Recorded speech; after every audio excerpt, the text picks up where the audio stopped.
Hello parents, students, and staff. I know that we already see a lot of the daily updates about COVID-19 on TV and now more with the recent protests across the country. People are frustrated and in pain across our country. The coronavirus has presented us with challenges that most of us have not seen in our lifetimes.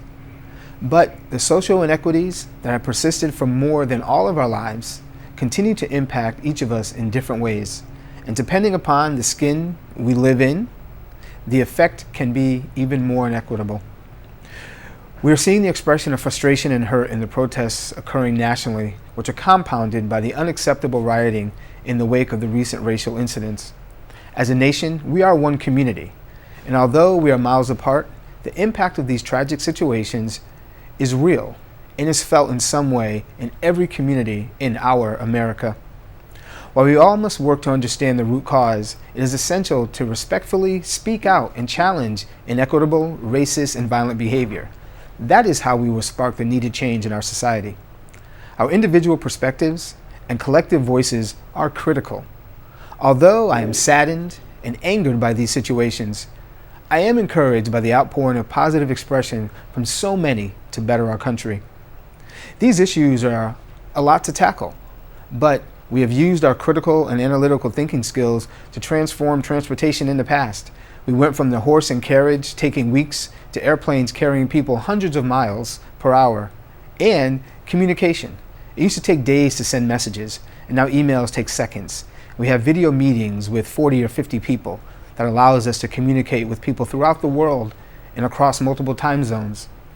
We can do anything if we invest our energy and maximize our skills. Through the power of education, we can identify unfairness and inequity. We can use our critical and analytical thinking skills as tools to equip ourselves and our children to navigate and create a balanced system that works for all of us. Our purpose is to unite, stand together, and support one another. Through our collective action, we can be the hope and the change we need. This is our greatest teachable moment, right now. Our work to shape the minds of every child is part of the solution to address the inequities and pain that disproportionately impact individuals, certain individuals, in communities across our country. We must engage to advance the understanding and grasp the magnitude of what is happening in our country. There's so much we can do, and these small but extremely important actions we take demonstrate that we acknowledge the role we all play and the care that we all have as human beings. This is how we will be united to address injustice, ignorance, and racism. Let us use our power to truly influence change for a better tomorrow for all of us. Parents, our partnership is essential, and your support is critical to the overcoming of this pandemic and to equip our children with the tools that they will need to succeed on all levels, now and in the future. I've personally seen some creative and high-energy instruction by several teachers in their live online sessions with students of all ages. It is clear that we're going in the right direction. The over 30 video lessons recorded by Cable Access is another testament to the dedication of our staff on so many levels. In an attempt to get a strong sense of where students are, we ask that all students in grades 2 through 8 be independently engaged in taking the end of the year benchmark assessments in ELA and math. This will help identify student growth areas and other needed areas of support. Please let your teacher know if you have any technology issues or any other questions as we're closing out the school year. And just a few updates. First, summer programming will be from July 6th through July 30th. And we will plan to provide all students with age-appropriate summer reading and math opportunities to complete at home. This will all be done through our distance learning format and our online structure. All returning New Bedford Public School students will be allowed to keep their laptops or Chromebooks for the summer. Also, the C-Lab summer program will be sharing details about their remote learning format in the coming days. Our fall planning and current assessments include feedback from parents, students, staff, community partners. This is to generate ideas that will have the most impact and assist us in preparing safely to reopen so we can educate all students this fall. Also, we're planning for 2 scenarios. One with all schools open. Students and staff will be on site, adhering to all safety guidelines, including desk spacing, room ventilation, desk shields, face masks, temperature checks, and many other areas that we'll focus on to ensure that there's safety for all students.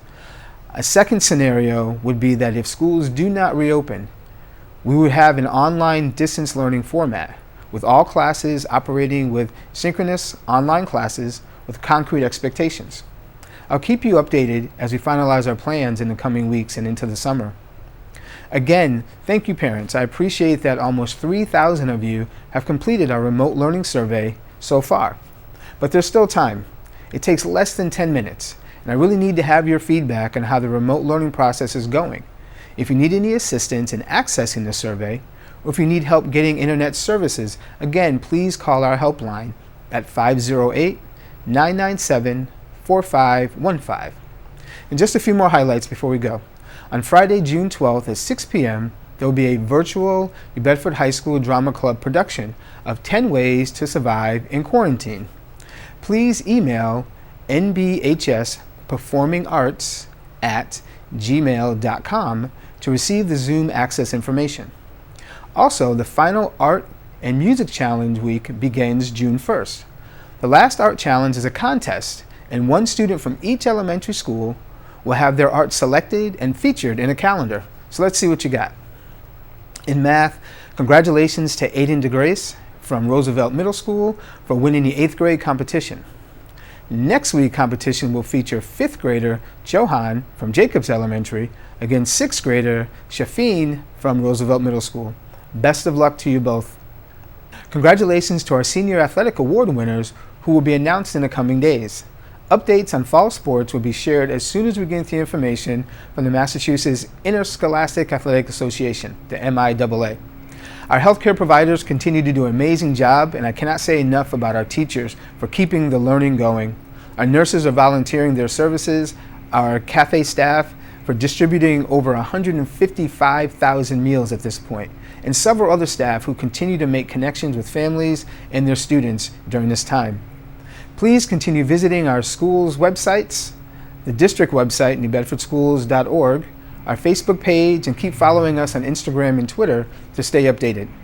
Again, you can call our family support line to address or have any questions that you need to have answered. Everyone, thank you for your continued understanding and support of New Bedford Public Schools. I want to leave you with these words from one of my favorite artists, John Legend. We're looking for the world to change. Tomorrow's starting now. If you're ready, we can shake the world. Believe again, it starts within. We don't have to wait for destiny. We should be the change that we want to see. And you're ready now. Say it loud if you hear this message. Wherever you stand, I'm calling every woman, calling every man. We're the generation, we can't afford to wait. The future started yesterday. We're already late. Please be strong, stay safe, and be smart. Thank you.